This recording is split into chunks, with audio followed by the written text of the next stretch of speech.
Last time we looked at the Burning Legion, how Sargeras was corrupted into destroying worlds in the universe for thousands of years. And we stopped at Tichondrius, who he is, why he exists, and what his role was in Warcraft in the universe. Today we're going to continue where we discuss Tichondrius the Darkener. Let's go!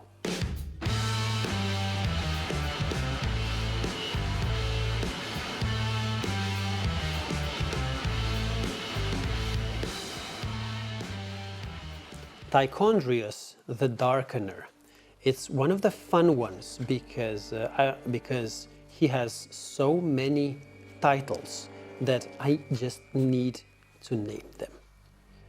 Tichondrius the Darkener, Lord of Evil, the Evil Lord, Leader of the Nathrezim, King of Evil, Steward of Evil, He who is Evil, Master of Evil, Archdevil of Evil, Evil Giver, Embodiment of Evil, Evil Incarnate, Hand of Evil, King of the Dreadlords, Lord of the Dreadlords, Patriarch of the Dreadlords.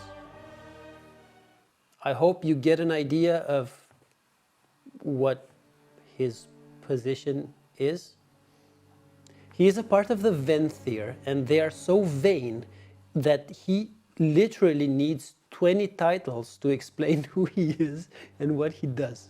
So, Venthyr, everyone, please welcome Tichondrius the Darkener. Tichondrius, he is the leader of the Nathrezim, if you didn't realize it by now, of the Burning Legion, under the command of Kil'jaeden and Archimonde. Together with the other Dreadlords, he commanded the Scourge during the invasion of Kalimdor. Other Dreadlords, for example, are Mal'Ganis, Balnazar, Deathrok, Varimathras, Anetheron, and Mephistroth. The two latter are his co-leaders who remained in the Twisting Nether. They didn't follow to Azeroth with Tichondrius. So he is, needless to say, the greatest of the Nathrezim. He is placed in charge of several operations of the Scourge. After Arthas becomes a Death Knight,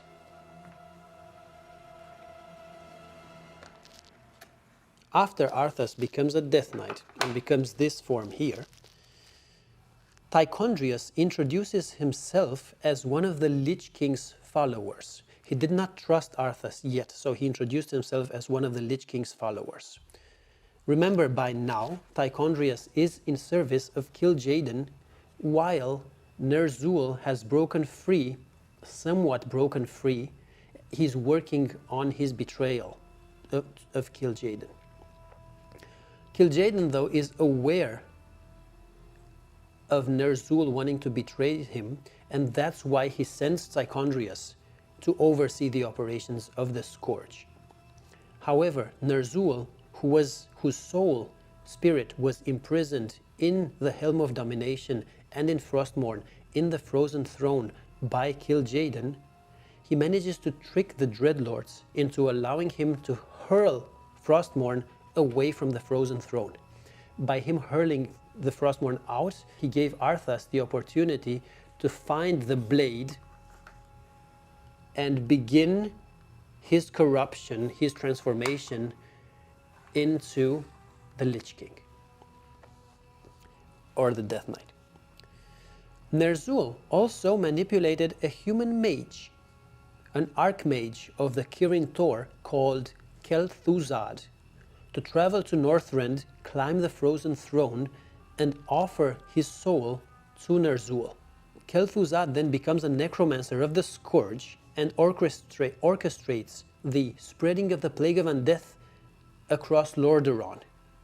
Probably you remember that part in the Western Plaguelands when we go and actually kill Kel'Thuzad with Arthas, while Arthas was still a paladin in the young days. He was there together with Jaina.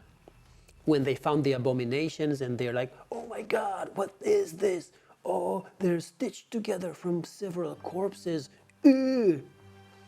They still kill Kel'Thuzad in his necromancer form. After Arthas became a Death Knight, Tichondrius informed and helped Arthas resurrect Kel'Thuzad as a lich. So Arthas, human paladin, kills Kel'Thuzad, but then turns into a Death Knight himself and resurrects Kel'Thuzad again as a lich because he changed sides. However, Kel'Thuzad's ghost already informed Arthas that the reality is that the Dreadlords were the jailers of the Lich King, so he should tread carefully. So Death Knight Arthas was already aware that Tichondrius was playing games and planning some sort of betrayal. But at a meeting between Tichondrius and Nathrezim and Mephistroth, he brought this up that he did not trust the Lich King, but Mephistroth was like, yeah, he wouldn't dare. It's okay. It's gonna be okay. It wasn't okay after all, but it's good because then Tichondrius dies at some point. But later, Tichondrius also oversaw the death of Uther the Lightbringer at the hands of Death Knight Arthas Menethil, who was actually sent to obtain the urn containing the ashes of his father, King Terenas Menethil II. And there's a really good cinematic in World of Warcraft there. So they needed the urn to preserve the remains of Kel'Thuzad. Moreover, Tichondrius also oversees the invasion and destruction of Quel'Thalas, where Sylvanas Windrunner was killed and raised as a banshee, and also Tichondrius oversaw the siege of Dalaran. Following these events, Kel'Thuzad, the summoner now, together with Arthas, they used the Book of Medivh that was stolen from Dalaran to summon Archimonde the Defiler into Azeroth. If you don't know who Archimonde the Defiler is, then you should see my previous video where I discuss the entire Burning Legion, how it works, how it was created, and who the main actors are in the Burning Legion. It's a good video. So Archimonde arrived, he decreed that the Lich King was no longer needed, and he gave Tichondrius control of the Scourge. There should always be a Lich King to control the Scourge, and it was Ner'zhul keeping them in check and trying to use the Scourge to weaken the planet, to help Kil'jaeden conquer the planet. And then Tichondrius is placed in control of the Scourge there from that moment. The next chapter is called Tichondrius' Demise. Years went by, and the Burning Legion still had a tough time invading Azeroth. Tichondrius, he saw a way to help the invasion by corrupting the forests of Felwood, using the powerful artifact, the Skull of Gul'dan. Remember, Gul'dan was the most powerful warlock ever to exist because the powers were bestowed on him by Kil'jaeden himself. However, with a tip from Arthas Menethil to Illidan Stormrage over here, Illidan, he learns about this artifact called the Skull of Gul'dan, and as he was already an expert in siphoning magic, he goes to Felwood and he picks up the Skull of Gul'dan and destroys it and siphons all of the energy of the Skull of Gul'dan into himself, becoming this demon here, and using all of that newfound power to then defeat Tichondrius in one-to-one combat. Tichondrius, yeah, he is a powerful Dreadlord, but they're not that great on the battlefield. They're good at manipulating, but they're not amazing at combat. So in that way, it's Arthas who indirectly kills Tichondrius because he knew what would happen if he tipped Illidan about the skull of Gul'dan. Surely. Tichondrius is then sent to the Twisting Nether. He's a demon, so he doesn't die just like that. He gets sent to the Twisting Nether, where he tries to put his strength back. While in the Twisting Nether, he replenishes his strength, and in Legion, he is summoned by Gul'dan during the Battle of the Broken Shore. He serves as one of the final bosses in the Nighthold raid, where the champions naturally defeat him. And that, my friends, is the end of the lore of Tichondrius the Darkener, Lord of all Dreadlords, King of the Nathrezim, all majestic, leader, steward of evil, master of evil, evil giver, evil incarnate, hand of evil, patriarch of the Dreadlords. I will now close the lore book, and I hope you were entertained by this story. I think it's a really good story, a continuation of the lore of the Burning Legion. But with that said, I will take my trusty ruler here and do a review of the statue itself. Let's go.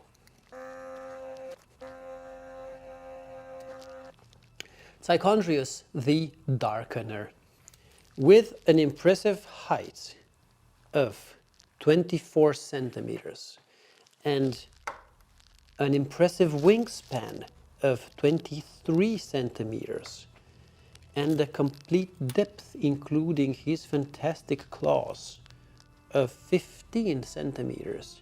He stands proud and tall here in front of me. A beautiful statue, as you can see in the pictures. I will start by saying that this is quite a heavy statue. I will try to measure it over here, and it comes in at 530 milliliters, which is 530 grams. Yeah, that's because he's so cunning. He is like the water, dear Tichondrius. 530 milliliters of pure rage in a small bottle, ready to unleash his dark magic upon anyone who gazes upon his greatness of evil.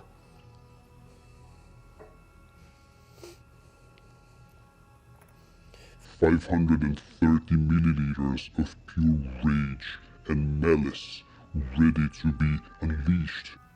He who is evil. If we start with at the bottom, he originally does not come with any sort of support. I thought that this is extremely unstable, so I laser cut a couple of circles here, which I glued to his legs in an attempt to make him more stable. But I need to mention this because this is one of the most frustrating parts about this statue. It has so many joints in his legs, hooves, whatever you want to call them, that it makes this statue really difficult to find a position for where he could stand. I was very lucky to be able to find a position, but it takes a couple of minutes to find the right angle for all of the joints so he can stand up straight. Otherwise, starting with the hooves, really good details on the hooves themselves, then continuing up to some of the fur up on the hooves over here. I would say this is a very highly detailed statue, and the paint is well made, and also the details are 3D. It's not only painted. The armor here is well painted, and the joints are very simple, like hinges, just regular hinges as you have in your kitchen cabinets over here, and you can clearly see them. Continuing up with the entire statue is made of plastic. It's not resin, it's plastic, which is casted. Continuing up to his belt with this apron here, It's meant to protect his parts when he's grilling some demon sausages or something. And continuing up to his armor over here, which is quite nice. I think the most distinctive part of his armor is this part going up here. It makes it very Dreadlordy. They look very, very vampire-y because he is a Venthyr after all. His face is very detailed with the horns and the pointy ears, and he also has a ridge here in the middle of his head. The armrests are super nice with some painted spheres over here. Very long nails, which kind of scare me, not in the sense that I'm scared of it, but I just am afraid that these are going to break because they look brittle. It's plastic, and this could easily break. But his fingers have good details. He has Wolverine-like claws on his knuckles. And he's very pumped. I'm pretty sure he is on some sort of cosmic steroids because he has a huge pump and his arms are just jacked. Also his chest, you can see the striations in his chest over here.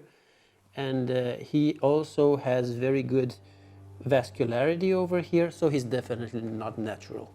If I turn him around, then you can start seeing the wings, which are very heavy.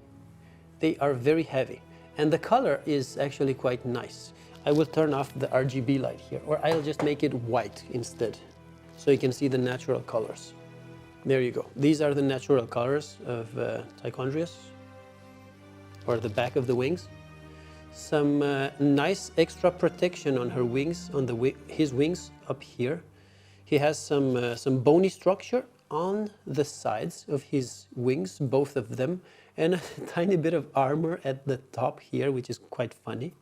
A bit of a plate armor here at the top with two spikes to protect himself. The back is just regular skin, which is very thick. I think it's maybe 3 millimeters, this skin here.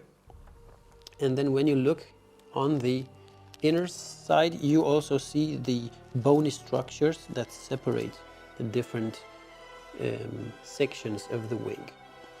If I were to compare this with Illidan, because he's also demon-y, and of course he also has an apron, but he's a vegan because he's a night elf, but then he became a demon, so is he a vegan anymore? We'll never know. If I put these together, the structure of the wings of Illidan is infinitely more beautiful. And yes, if anyone is turned off by the amount of dust on this picture here, I am with you. So I'll go and remove this.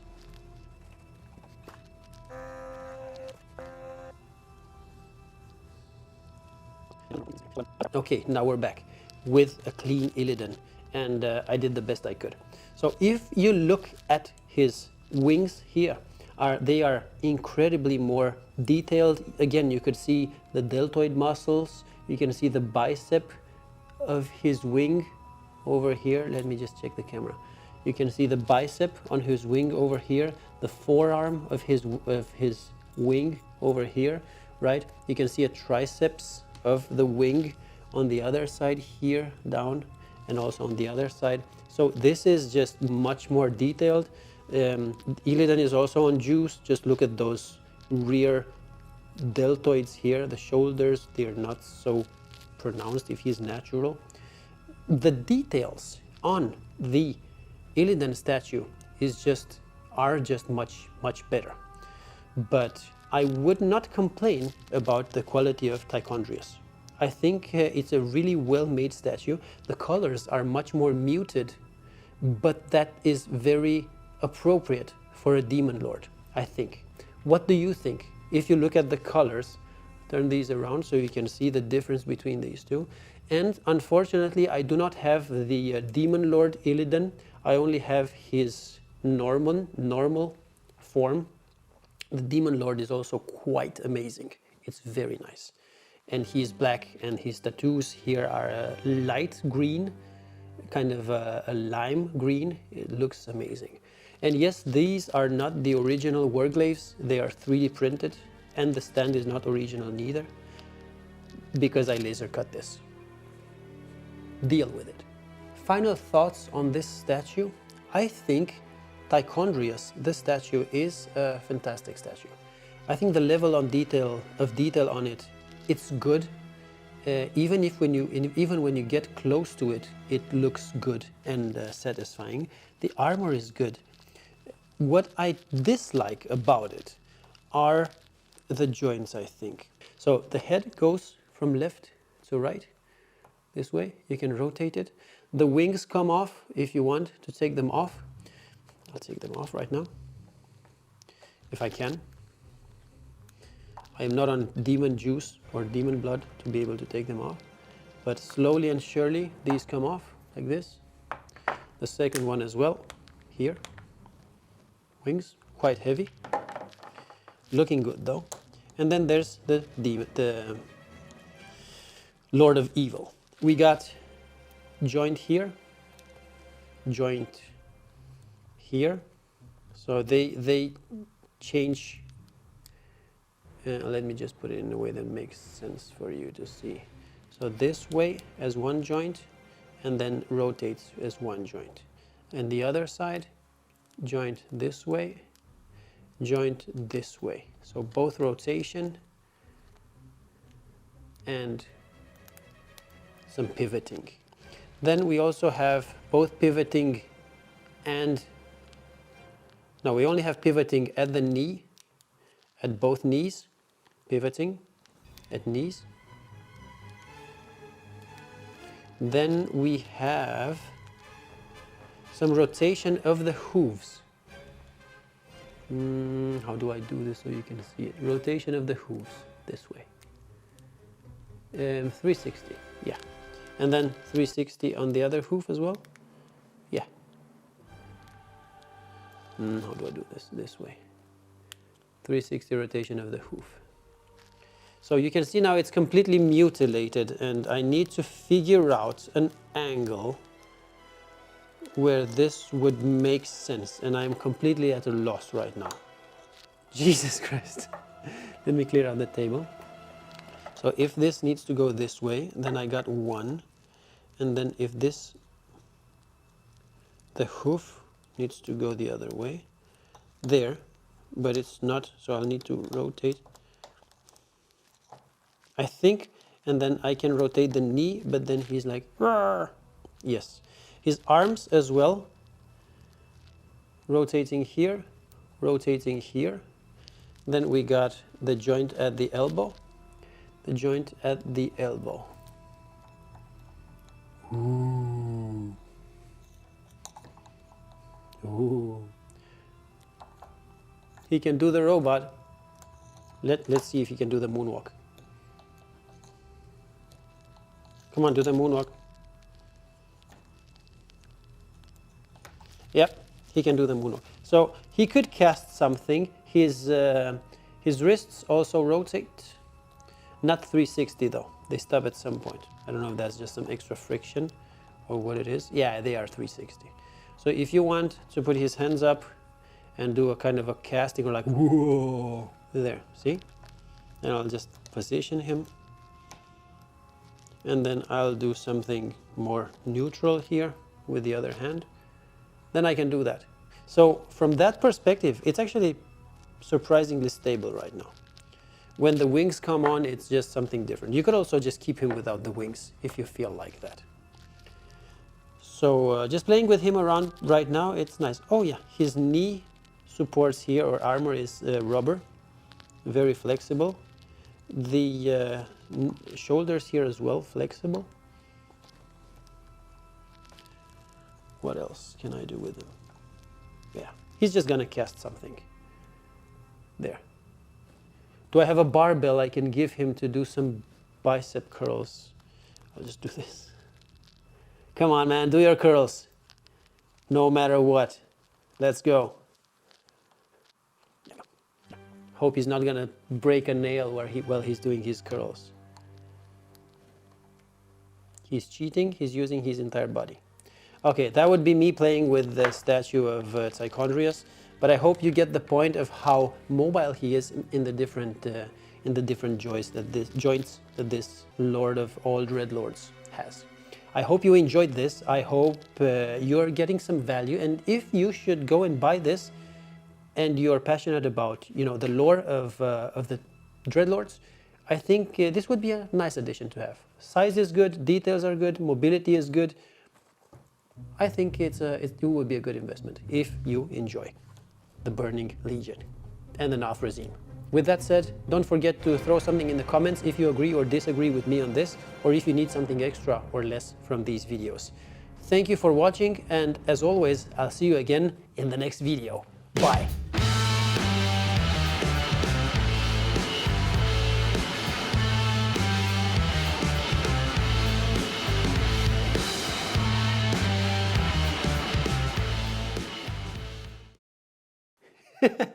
I just changed the nationality of Tichondrius to Italian. Here.